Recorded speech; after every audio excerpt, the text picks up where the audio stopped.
Karuniakan kepada kami roh pengertian, dan masukkan dalam hati dan pikiran kami, supaya kami dapat mengerti dan jalan yang harus kami lalui, supaya kemuliaan Tuhan nyata di dalam hidup kami.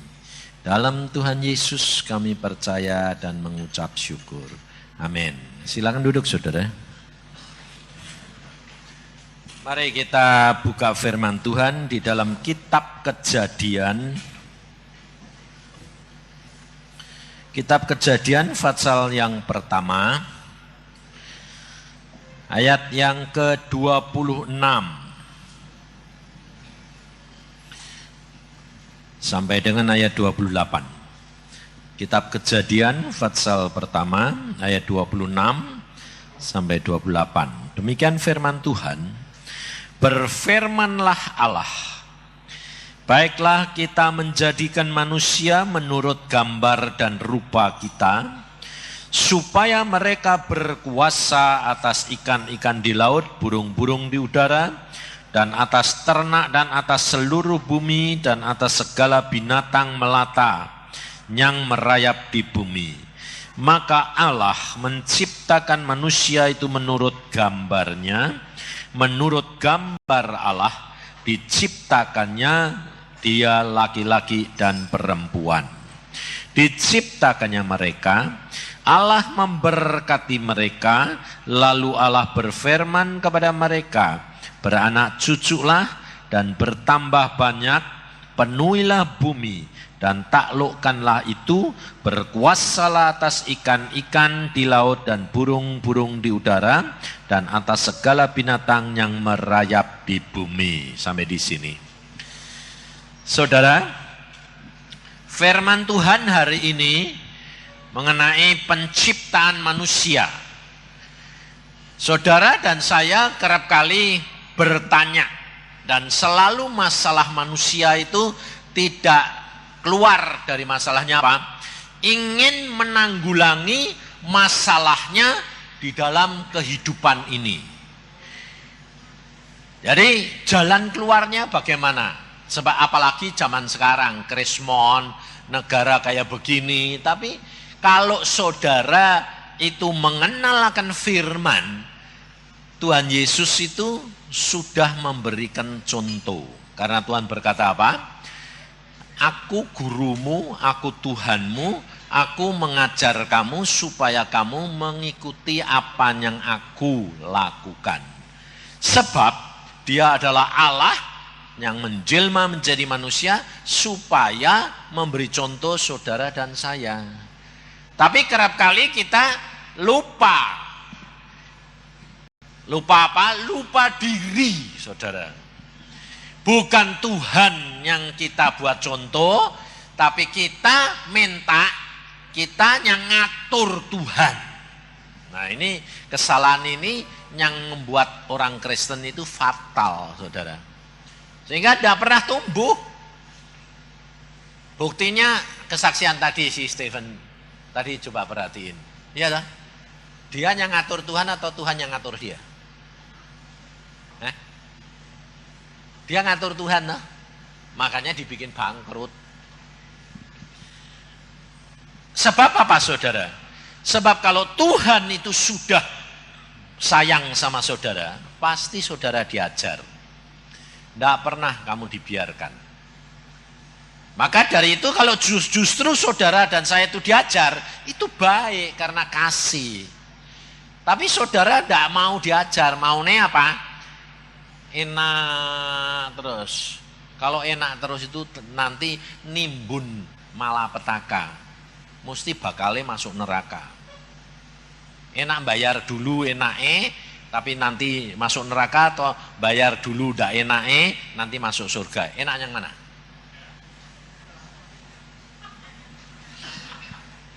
Tapi saudara pilih apa?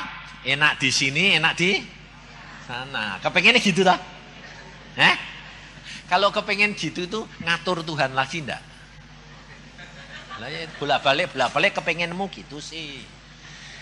Ya enggak bakal selesai-selesai. Maka dari itu saudara, kita belajar. Saudara dan saya diciptakan Allah itu menurut gambar dan rupa Dia. Sifat Dia. Dan pada waktu saudara dan saya diciptakan, Allah mempunyai bayangan bahwa semuanya pasti mempunyai watak perangai sifat seperti Dia. Tapi kenyataan setelah diberikan kuasa, setan ini membujuk manusia. Sehingga akhirnya kuasa itu diambil alih sama setan. Nah, sejak manusia jatuh dalam dosa, maka watake Tuhan dipengaruhi oleh watak setan. Sehingga akhirnya banyak watake Tuhan atau banyak watake setan? Banyak wataknya setan, saudara. Kenapa? Karena watak setan itu menyenangkan daging, watake Tuhan menyenangkan roh. Maka dari itu lalu berubah. Setelah Tuhan melihat, waduh manusia kayak gini. Saudara pernah baca? Allah menyesal buat manusia. Pernah baca enggak? Baca toh? Di Kejadian ada. Allah menyesal buat saudara sama saya.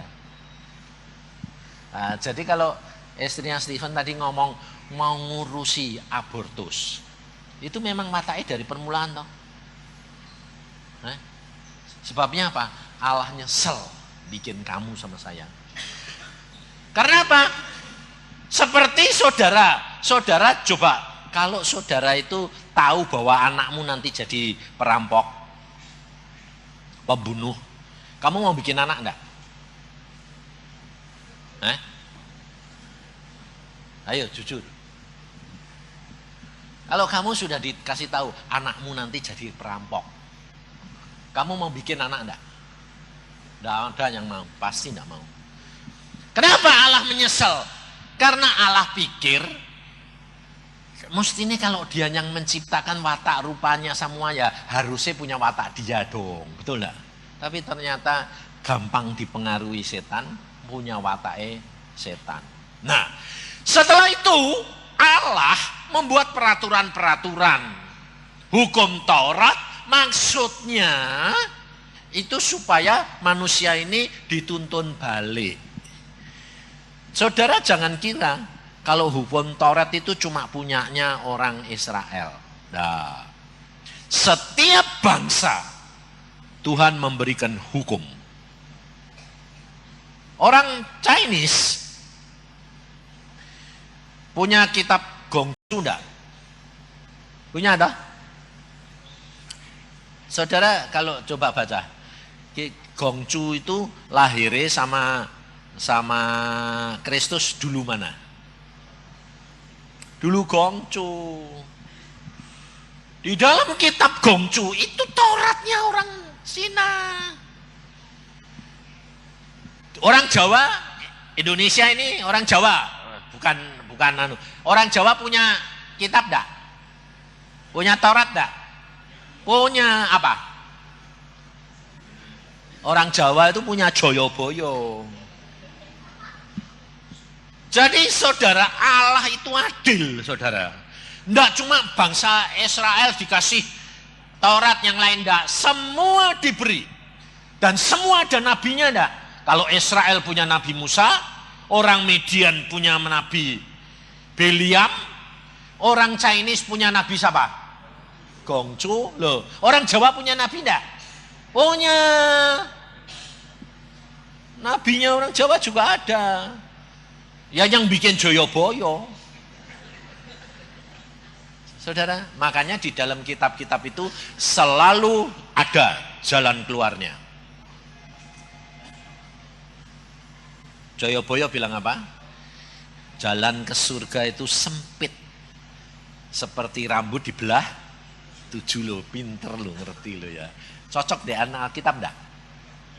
Cocok, semua sama saudara. Karena Allah itu di dalam Yohanes 3:16 bilang apa? Allah mengasihi isi dunia. Tidak cuma orang Israel, tidak cuma orang Kristen. Tidak. Isi dunia. Diberikan peraturan-peraturan itu supaya manusia menggenapi.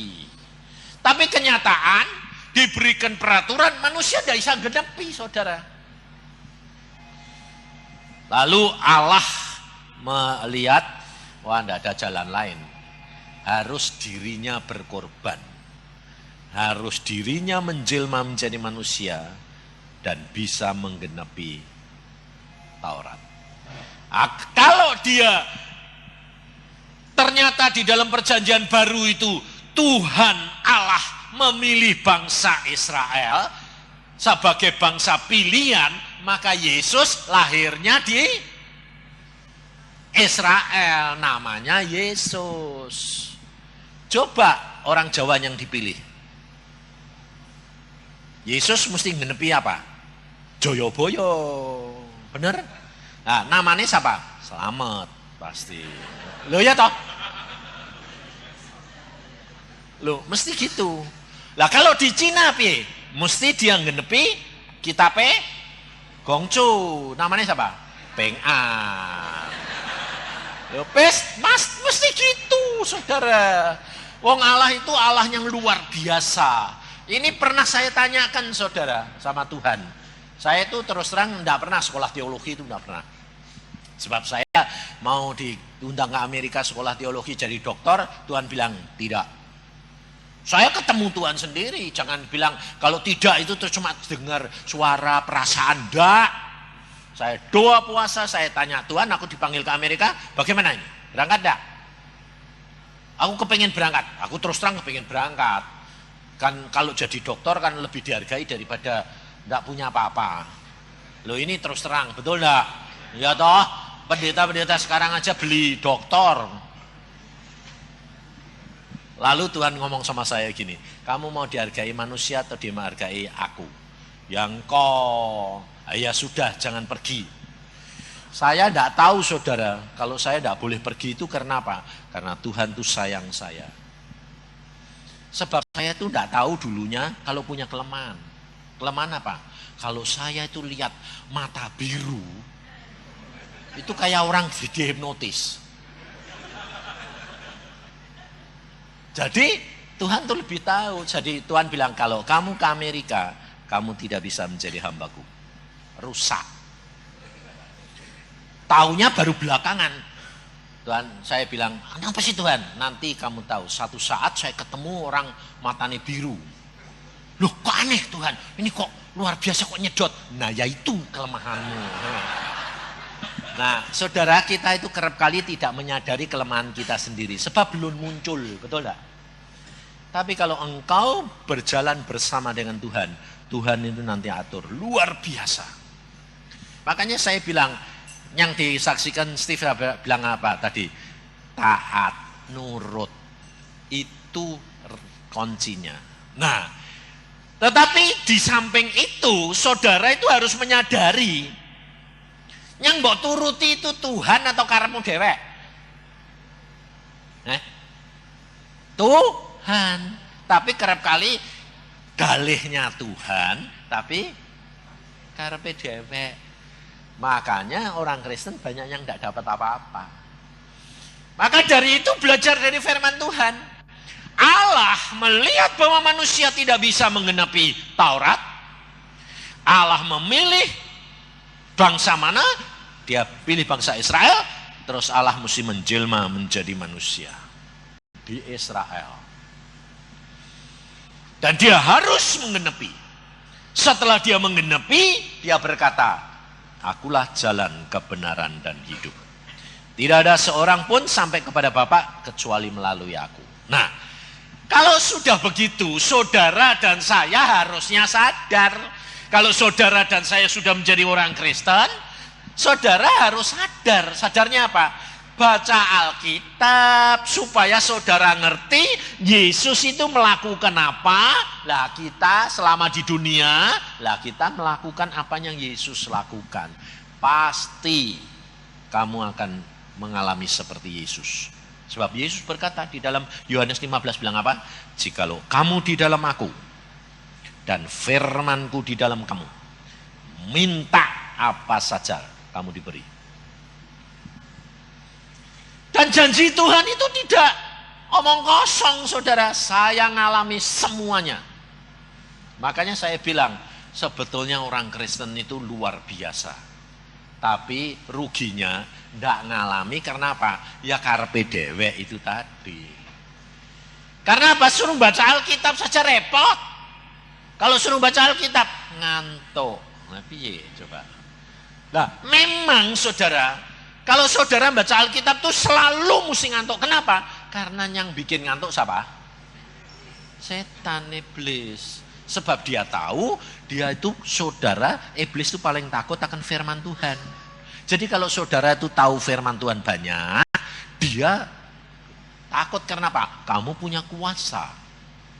Karena di dalam firman-Nya, Tuhan Yesus lihat, perhatiin. Kalau dicobai setan, dia tidak pernah bilang, setan pergi, tidak pernah tahu. Dia ngusir setan kalau orang itu dirasuk. Tapi kalau dia sendiri didatangi setan atau dia digoda, setan tidak pernah diusir. Pergi, tidak. Dia selalu berkata apa? Ada tertulis. Firman Tuhan berkata begini, setannya lari. Jadi sebetulnya kalau saudara dan saya hidup di dalam firman, setannya berani deket-deket enggak? Enggak berani, saudara. Saya ngalami sendiri. Saya pada waktu di Irian, saya mimpin doa nasional sebelum Krismon, sebelum peristiwa Pak Harto jatuh ini, Tuhan sudah ngomong 2 tahun sebelumnya, pimpin seluruh provinsi, 27 provinsi, datengin untuk doa nasional. Saya bangkitkan sana, saya di Irian, lalu sampai ke Jayapura, sampai ke mana? Ke Lembah Balim sana, terus apa saudara? Saya pada waktu memimpin doa itu bisa bergabung semua pendeta-pendeta. Selesai saya didatangi setan. Tinggi sak rumah ini. Kayak jenderal, pakai merah gitu. Saya sedang duduk sembahyang ngucap syukur, selesai saya bilang Tuhan tugas saya selesai, saya mau berangkat ke Jayapura, setan ini datang di depan saya gitu. Kamu ngobrak-ngabrik kerajaan saya di sini. Saya akan balas kamu. Kalau saudara didatangi setan diomongin gitu terus saudara bilang apa? Oh pasti kalau hamba-hamba Tuhan yang jago-jago pasti bilang gini. Dalam nama Yesus keluar. Oh, diguyu saudara. Kalau jenderal yang datang. Sebab dia bilang, kamu awas gue. Aku ngomong apa? Saya santai aja. Saya bilang, kok setan gede ini segini. Tinggi loh segini. Waduh, tak liatin gitu. Wih, pakaiannya kayak jenderal. Wih, aku yang datang jenderal ini. Saya cuma ngomong gini. Tuhan Roh Kudus, loh. Ini setannya datang Tuhan. Terus apa yang aku ngomong? Loh, saya enggak tolong ngamur itu karpe dewek lagi. Ngerti enggak? Karena rasanya sudah punya kuasa. Loh. Itu loh saudara. Makanya aku udah dimintai itu. Dulu dia tadi saksi. Nyonyai telepon, "Bang ini bayang dewek." Sebab saya selalu doa. Tuhan ini orang ini piye? Tuhan bilang, kasihan, kasih tahu ya wis. Orang kayak gitu tidak perlu dikasihani, wong sedang dididik mbek Tuhan ben lah. Nah, nyatanya dia memang butuh dhewean no. Ndak bisa ditulungi wong. Wong sebab apa? Saya sombong, gede no.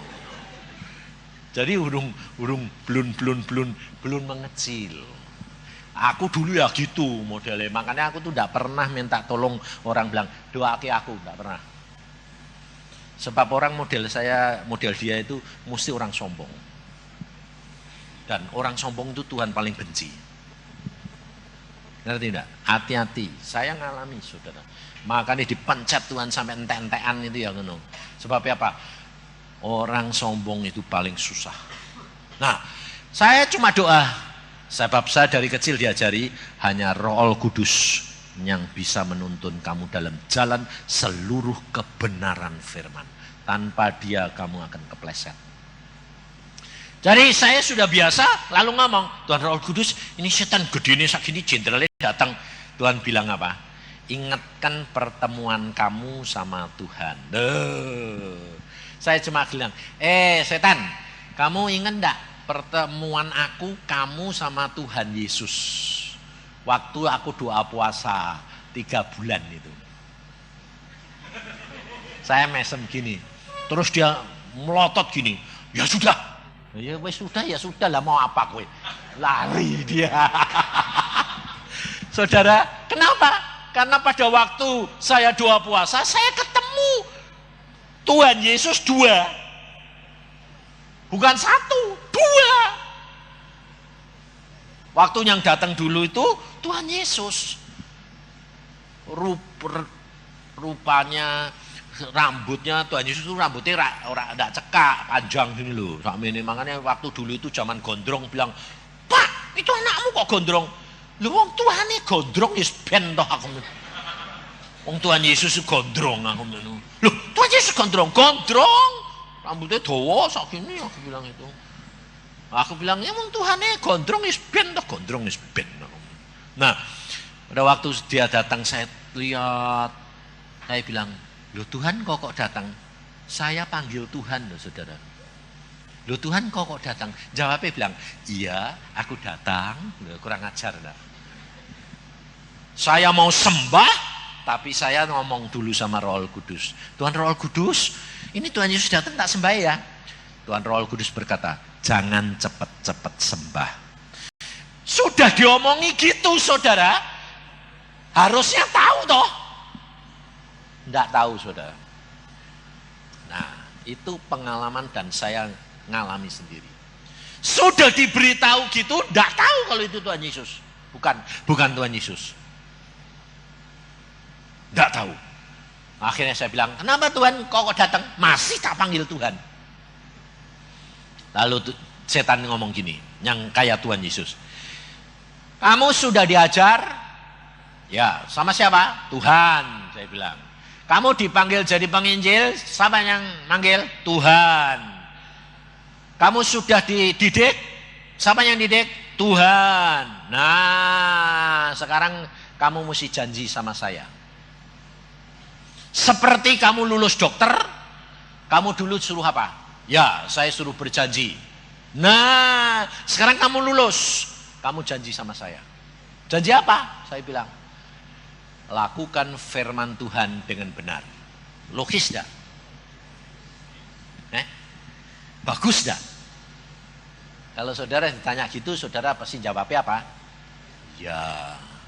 Saya di dalam pikiran juga bilang ya, tapi untung belum ngomong. Saya bilang, ya logis toh. Wah, aku dulu dilantik jadi dokter ya, suruh janji untuk melakukan kewajiban saya dengan benar. Tapi saya konsultasi sama Roh Kudus. Saya bilang, "Tuhan Roh Kudus, ya logis toh ya, kalau aku mau melakukan firman Tuhan dengan benar." Jangan cepat-cepat jawab. Kaget aku. "Loh, kenapa Tuhan? Kan melakukan firman Tuhanan baik." Betul enggak? Saudara, itu jebakan. Kenapa Tuhan? Tuhan Roh Kudus ngulangi lagi. Yang didik kamu siapa? Tuhan. Yang manggil kamu siapa? Tuhan. Sama. Yang ngajari kamu siapa? Tuhan. Pikir, kalau segala-galanya itu Tuhan, kok kamu yang janji? Ngerti aku sadar. Kalau segala-galanya kan Tuhan. Yang melakukan, yang ngajari, yang sembarang. Kok aku yang janji sama dia? Yang garansi dia? Kebalik. Aku bilang gitu. Oh iya betul. Dia yang jamin aku, bukan aku yang jamin dia. Melakukan firman Tuhan dengan benar. Wah, saya ngerti gitu langsung bilang, kebalik Tuhan. Roh Kudus bilang, jawab. Saya bilang, nggak lucu ya Tuhan. Aku bilang gitu. Kamu minta jaminan aku, nggak lucu ya. Kamu jamin aku. Muncul Tuhan Yesus yang asli. Saya muncul itu 2 sampai gini. Loh, sing Tuhan Yesus yang mana ini? rambutnya sama, segalanya sama, jubahnya sama, semua sama, omongannya sama. Maka dari itu saudara, kalau engkau itu tidak ngalami, saudara tidak akan tahu. Sebab Alkitab berkata, setan bisa menyamar jadi malaikat terang. Jadi Yesus pun, makanya saya pernah melayani loh saudara, orang 20 hamba-hamba Tuhan doa. Karena apa? Mau ngecek ini benar Tuhan enggak. Bayang, ini ngalami sungguh. Waktu saya doa sama Tuhan ini enggak ngomong apa-apa. Wah, sana berkarunia. Aku Yesus datang. Saya tahu tadi malam kamu berdoa jam 4. Kamu berdoa begini. Doamu sampai ke surga. Cerita tentang surga. Diterima oleh bapakmu gini. Waduh, aku sendiri sudah dibawa ke surga, jadi ngerti kok persis loh. Wah, sampai aku sampai gini, Tuhan, ini engkau sungguh yang datang Pak? Bukan. Tuhan ini tidak ngomong, tidak jawab. Tuhan cuma bilang, diam, perhatikan. Orang 20 semua luar biasa dinubuatkan. Cocok semuanya. Nangis semuanya. Memuji Tuhan semua, Yesus. Terus dia numpangi tangan satu-satu gitu. Sampai ke tempat saya. Saya juga mau ditumpangi tangan. Saya orangnya enggak urusan, dek kowe berani numpangin tangan ya sukamu. Bukan lalu saya enggak mau ditumpangi tangan, saya orangnya enggak peduli. Saya kerap kali ditumpangin tangan anak saya juga. Saya bilang, Tuhan, ini sampai sana, sampai tempat saya, aku bilang diam. Dia ngomong gini loh saudara. Aku tahu kamu hamba Allah yang setia. Benar tak? Tapi mengapa kamu tidak percaya kepadaku? Lah bingung aku. Hamba Allah yang setia kok ora percaya mbek dia. Padahal dia bilang Yesus. Lu kok aneh Tuhan. Diem. Ya wis, aku diem. Semua 20 orang percaya, tinggal kamu yang tidak percaya sama saya. Lu, aku ini sesat dewek apa piye? Aku bilang gitu, bingung. Aku diem aja. Aku cuma komunikasi sama Roh Kudus. Roh Kudus ini jawab piye? Diem. Ya wis. Setelah dia jengkel saudara. Akhirnya kan jengkel, tidak bisa kasih. Yesus tidak pernah jengkel. Ini jengkel. Kamu gini. Loh, kok jengkel? Terus lalu Roh Kudus ngomong sama saya, buka mata, pandang mata dia. Tak buka aku matanya, tak lihati matanya, mundur dia. Tak lihat matanya gitu terus mundur. Loh kok mundur? Dedek Tuhan kan malah wani mbak aku. Ini kok malah mundur. Aku demikian dia mundur, aku tahu. Saya bilang, dalam nama Tuhan Yesus Kristus yang aku sembah, Tuhanku, buak jatuh dia. Waktu jatuh, siapa kamu? Saya bilang, semua melek. Sudah kadung nyembah ya. Melek. Wah, lu kok jatuh? Yang disembah tadi jatuh. Mak gedeblok. Nah, karena mak gedeblok kan melek. Sing jatuh sapa pikirnya aku. Berarti apa Yusae malah ngadeg. Sapa kowe? Aku bilang. Dia jawabnya apa? Aku Yesus Lucifer. Namanya Yesus sama. Habis itu, kamu siapa? Yesus Lucifer. Lalu ketawa-ketawanya nyeremi. Kerasnya luar biasa. Semua sudah ketipu aku. Saudara, kau kalau tidak ngalami sendiri, hati-hati. Padahal itu hamba-hamba Tuhan, dia setia, doa puasa. Dia mengabdi, kelihatannya sungguh-sungguh. Karena apa, saudara? Kesalahannya di mana? Mengejar karunia.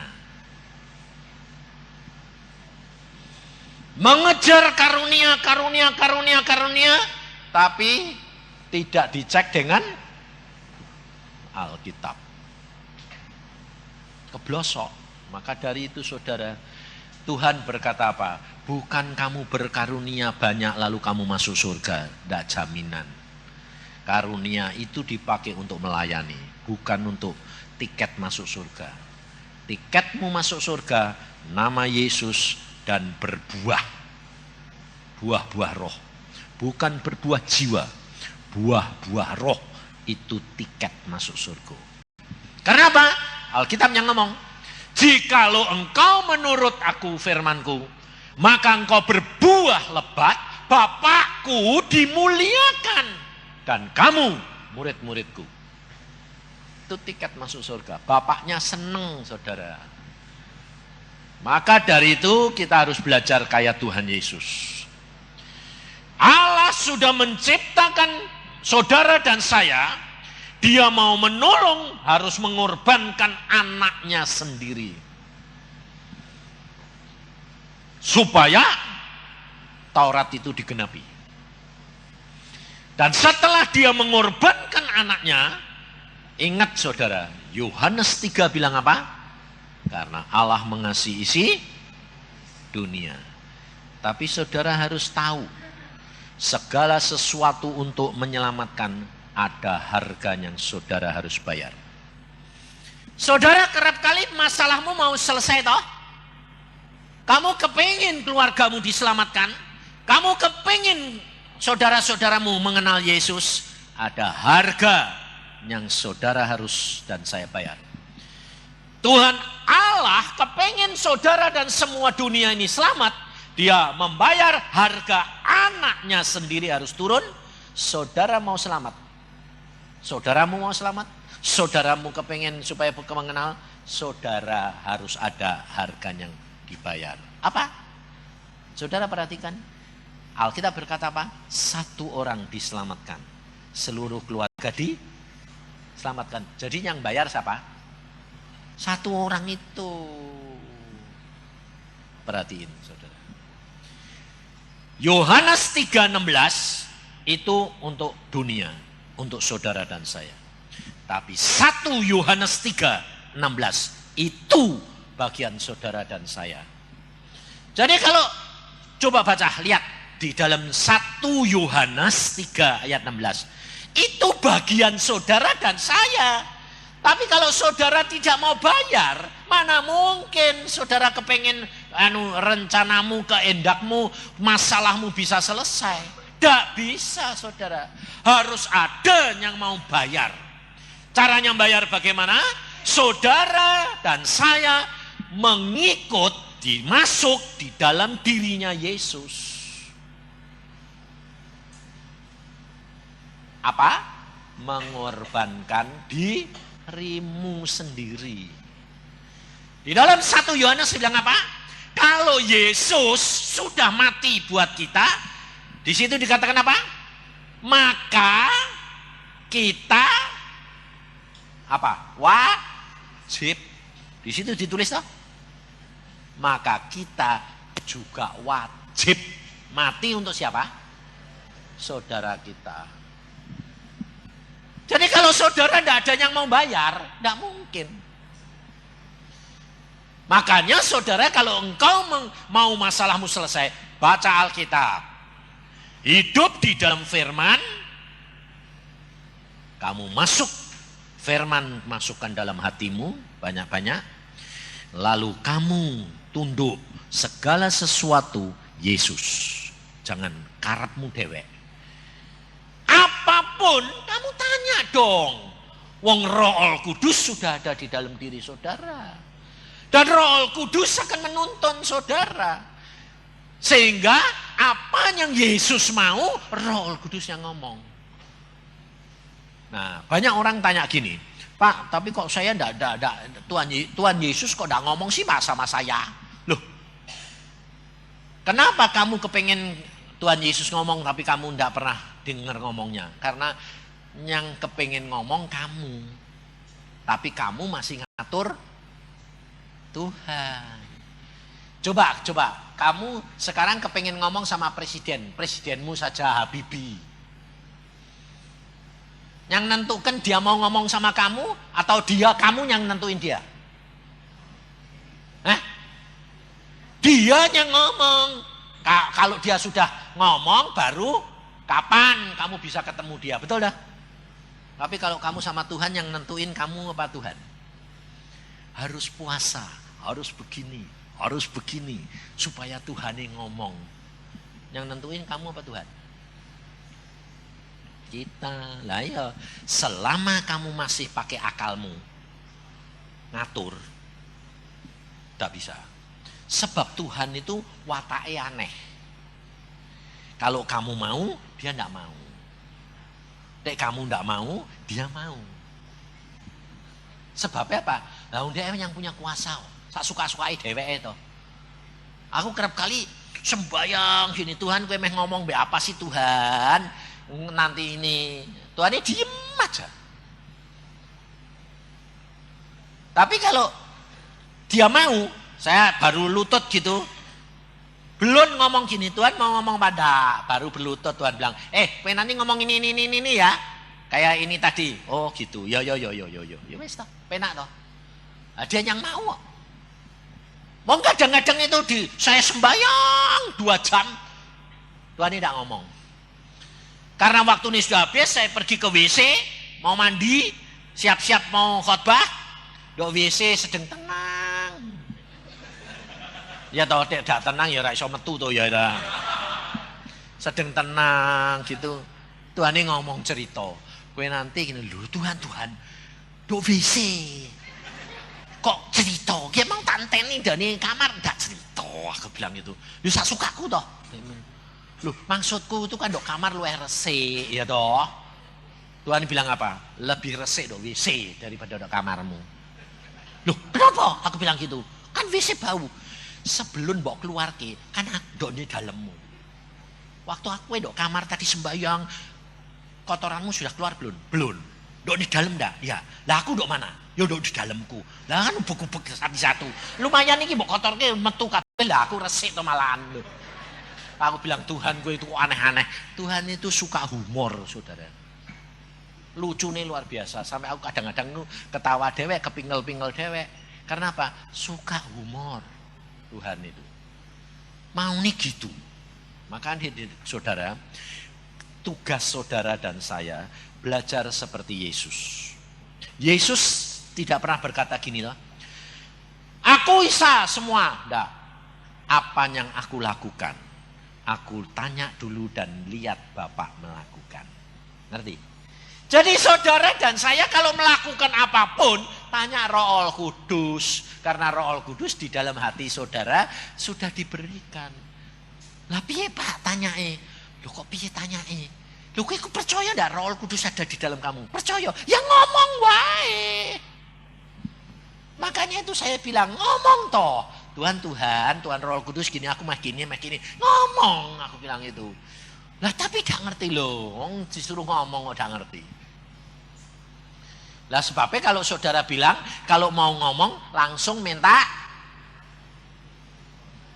balesan langsung, itu hak, itu bukan hak saudara. Hak Bapakmu di surga. Dan Tuhan tuh aneh. Ada orang bisu. Minta didoakan, bisu, aku bilang gini, kasihan dong Tuhan bisu ini. Nah, itu pita suaranya putus karena suaminya menyeleweng, dia tegang, putus, bisu. Kalau Belanda, Amerika bilang tidak bisa, tetap bisu selamanya. Udah, terus akhirnya ketemu aku bilang, Tuhan kasihan ya Tuhan. Cuma ngomong gini, suruh teriak-teriak. Coba. Wong bisu suruh teriak-teriak, piye coba? Kalau saudara yang dikasih tahu sama Tuhan gitu, saudara ndak bantah Tuhan ndak? Wong bisu kon teriak-teriak. Lah aku bilang, aku orangnya ndak pernah bantah, cuma gini. Apa Tuhan suruh teriak? Teriak-teriak. Tiap pagi bangun teriak-teriak.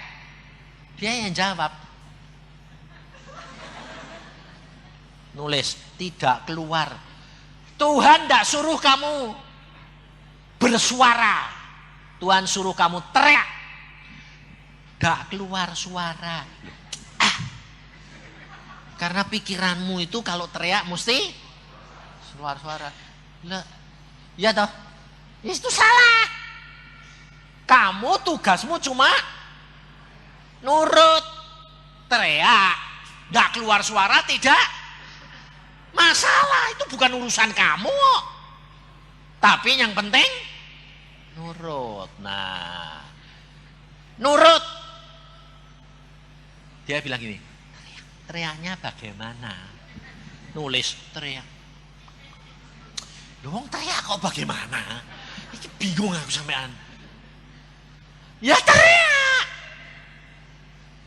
Dah keluar suara. Loh, aku bilang ini orang ini ternyata saudara tahu. Ini Nyonya ternyata tukang merintah, jadi tidak bisa diperintah, susah. Makanya itu perempuan-perempuan kalau tukang merintah itu, waduh, ternyata degil kopoh itu. Dikasih tahu tuh susah. Aku bilang, tiap pagi bangun teriak, keluar suara tidak keluar suara bukan urusan kamu, teriak. Sekarang teriak, tak suruh toh, teriak. Ya cuma tidak keluar apa-apa, teriak, teriak apa? Kamu sembahyang teriak, Tuhan Yesus, teriak sekeras-kerasnya. Ya sudah ya, itu ulangi terus tiap hari ya. Nah, sudah saya pulang. Jadi saya tidak doakan saudara. Dia tiap jam 4 suaminya tidur, dia di sebelah. Teriak. Saudara tahu sebulan kemudian satu hari, satu pagi dia teriak, Tuhan Yesus, kaget suaminya. Kayak ada gempa, suaminya langsung, ada apa? Karena tahu-tahu keluar. Sudah sebulan, enggak keluar pelan-pelan. Itu enggak saudara. Saudara kepengennya gitu dah? Pelan-pelan gitu mulai keluar. Enggak, sama sekali enggak ada. Tahu-tahu jedut, waras gitu. Ada apa? Dia bilang, aku bisa ngomong. Suaminya bilang, oh ya, baru ingat kalau dia ini bisu. Baru ingat kalau istrinya itu bisu. Oh ya. Ngomong, saudara. Ngomong bukan karena diduakan. Ngomong mujizat terjadi. Pita suaranya balik, ada lagi senarnya. Bukan karena diduakan, tapi karena menurut firman. Maka dari itu rahasianya saudara baca firman. Nanti kalau firman itu muncul di dalam pikiran dan hatimu, itu lakukan. Itu rema, itu mesti jadi. Di Semarang ada satu keluarga. Minta doa gini, Pak, saya ini sudah bertahun-tahun kawin 7 tahun kok tidak dikasih anak sih Pak. Nah, aku bilang, ya minta mbak Tuhan. Sudah doa Pak. Baca Alkitab, sudah Pak, sudah. Tapi kok sampai sekarang tidak dikasih. Saya bilang gini, tanya Tuhan ini pitah Tuhan, aku minum keramu kayak anak kenapa? Nah, mau tak kasih anak itu bagaimana? Wong surat kawinnya tidak punya. Lah nanti anak itu anaknya siapa? Wah, aku kaget. Loh, kue itu kawin itu tidak punya surat kawin toh? Ya memang tidak punya. Lah kalau kamu dikasih anak nanti anaknya siapa itu? Aku kumpul kebo aku. Terus dia bilang, oh iya, urus surat kawin, bereskan. Bilang pendeta minta diberkati. Tuhan nanti beri. Udah, sana. Diurus saudara, setahun. Tapi karena ngurus itu setahun, selesai, dia tidak sabar.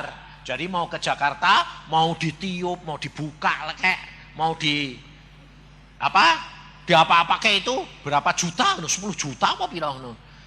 Untungnya KKI itu sadar. KKI bilang gini, Pak Yusak dulu pesen apa? Suruh ngurus surat toh, selesai kapan? Besok. Ya sudah, urus dulu, kamu booking sana. Jangan datang dulu. Urus dulu, selesai. Habis itu cek dulu sama dokter. di sini. Dicek, diperiksa di sini saja. Sudah ada isinya apa belum? Kalau belum, kamu pergi ke Jakarta untuk ditiup, diapake itu. Oh ya, selesai, diberkati, besok lusanya cek. Nah, lusanya lagi mau pergi ke Jakarta, janjian sama dokter itu. Dicek, dia bilang gini, dokter bilang, "Long sudah ada isinya gitu kok." Tuhan luar biasa toh. Saudara melakukan firman, maka semuanya akan digenepi. Tapi saudara kepengennya apa? Digenepi dulu. Nah, itu ngatur Tuhan lagi toh. Ya itu modelmu itu gitu. Maka dari itu saudara, sekarang malah saya ke Semarang, dia bilang, "Pak, terima kasih mbak Tuhan, orang aku sing kei."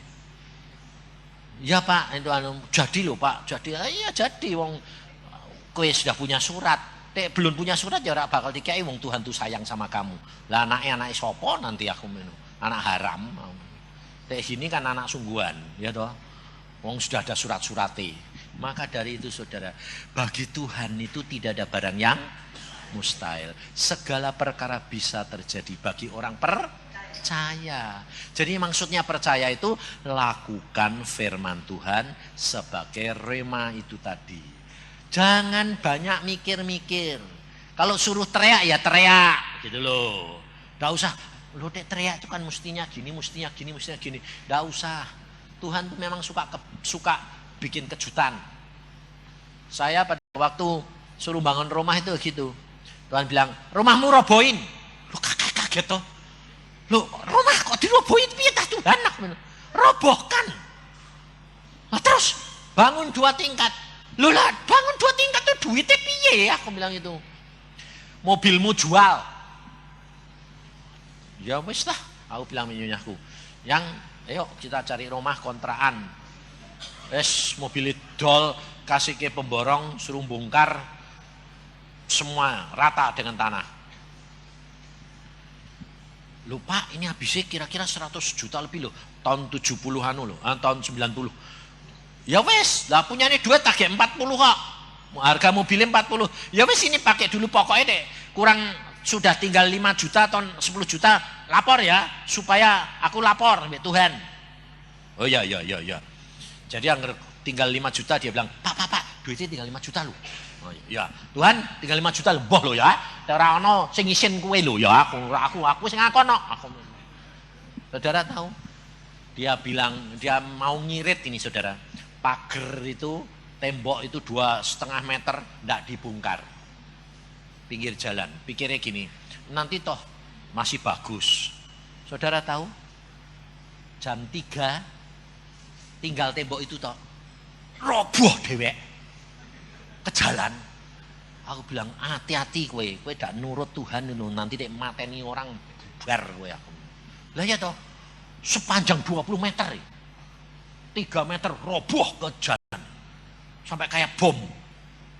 Untung ndak ada orang jalan, kalau ada orang jalan mati. Aku bilang, Tuhan bilang ratain. Aku bilang, lang pikirku ngirit turut lagi aku bilang. Bangun, saudara. Waktu dibangun sudah mau ngecor ini, ndak ada semen, saudara. Semen itu ndak ada, karena apa? Mau naik. Nah ini ndak dicor, kira-kira 1 bulan. Aku ndak bakal bisa ngaleh, wong aku kontrak cuma 6 bulan. Aku bilang, dia bilang gini, Pak, ndak ada semen Pak. Dan sekitar ini 2 bulan. Ya wes toh aku minum. Aku tak lapor Tuhan. Saya cuma lapor, Tuhan butuh semen. Meh ngecor. Tapi pemborong bilang semua di Bandung tidak ada semen. Ya wes ben sukamu. Saya cuma ngomong, terus saya khotbah di Cirebon. Khotbah ndak nyinggung pembangunan, ndak nyinggung, saya khotbah biasa. Habis selesai 1 orang datang sama saya. Pak, Tuhan kok ngomong sama saya sih Pak? Ngomong apa? Lah, kowe duwe semen. Wah, aku punya, aku dealer semen. Lah kok ora mbok jual? Lah meh mundak kok Pak. Berapa lama ini? Kira-kira 2 bulan ndak ada semen. Lah terus Tuhan ngomong mbek aku apa? Aku suruh besok Tuhan bilang kirim semen ke tempat Yusa. Berapa? 400 sak. Bayangin saudara. Lah aku bilang, ya wis kono kirim. Ya sesuk tak kirim Pak, pasti sampai, siang sudah sampai. Waktu sampai, saya pemborongnya saya bilang, besok jam 1 ada semen. Dari mana Pak? Wis tak usah ngerti, pokoknya datang dewek. Berapa? 400 sak. Waduh, cukup Pak sampai selesai. Ya wis. Saudara tahu apa terjadi? Sedang dibongkar ini semen. Ada orang pendeta jalan dari kampung. Dung. Dia lihat ada semen dibongkar. Tuhan ini ngomong sama saya gini, pendeta itu mau pinjem semen mbek kue. Lah terus piye Tuhan? Nggak usah pinjem. Perpuluhannya kayak nondek nenek. 40 sak. Dia butuhnya cuma 40 sak. Oh gitu ya weh. Jadi pendeta ini ting belum nembung ini, belum ngomong ini. Akhir jalannya. Pak pendeta. Oh, kenapa Pak? Kowe butuh kowe meh pinjem semen toh? Kok Pak Yusa kok tahu? Tuhan ngomong sama saya, kowe mau minta pinjem semen. Ya, ngambil becak, ambil 40 sak. Wah, itu memang butuh saya Pak. Ya wes karena ambil. Terus bagaimana Pak? Ambil itu perpuluhan. Sana bawa pulang. Dia bilang, wah Tuhan luar biasa. Saudara, hidup saudara dan saya itu langkah demi langkah diatur oleh Tuhan. Tidak usah takut, tidak usah khawatir. Makanya itu kalau kamu ini bubu, kalau ada yang mengandung barang itu, ngomong tiap malam tuh doake, bapak mbek mboke itu doake. Sebab anakmu itu kalau sudah berapa bulan itu sudah dengar, sudah mendengar. Jadi bapak mbek ibune ribut itu anaknya denger loh. Jangan dikira ada. Makanya tiap malam tuh sembahyang gini. Nah, bapaknya sembahyang sih. Nah, kowe jadi anak yang baik ya, cinta Tuhan. Jangan kayak bapakmu. Kok kayak bapak? Dia bapaknya sembahyang jangan kayak mboke. Lho ya, mboke watake kan elek to, kurang ini ngono ya to sing apik ya nak. Lah nanti mamanya ya sembahyang. Nah, betul papahmu, watake mamah itu jelek gini-gini, tapi bapakmu ya jelek nah. Terus kasih tahu, jeleknya bapak itu kowe aja niru, itu elek gitu ke. Lalu nanti anakmu keluar tuh lumayan. Sebab dari dalam sudah dikasih tahu, saudara. Loh itu Alkitabiah loh. Jangan kamu kira aku ngajari ini cuma dongeng apa? Alkitabiah. Sebab pada waktu Maria ketemu Elizabeth, anak di dalam perutnya Elizabeth itu loncat-loncat loh, dengar salam. Ngerti, makanya itu bapak-bapak, ibu-ibu tuh jangan kue nanem susah nanti. Dek kue dak nurut, anakmu nanti keluar, anti.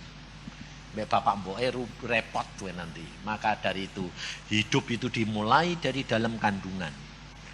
Engkau akan menuntun umat Allah, anak-anak yang ilahi, yang akan menyenangkan hati Tuhan dan menggenapkan rencananya Tuhan.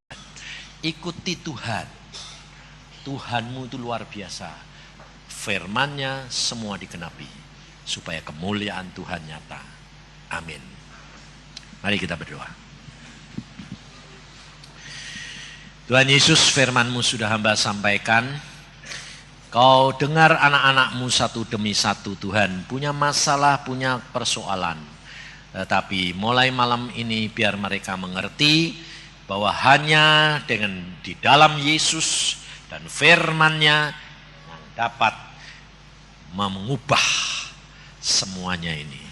Seperti Yesus mengubah dunia ini, kita pun akan mengubah dunia ini dan keluarga kami masing-masing.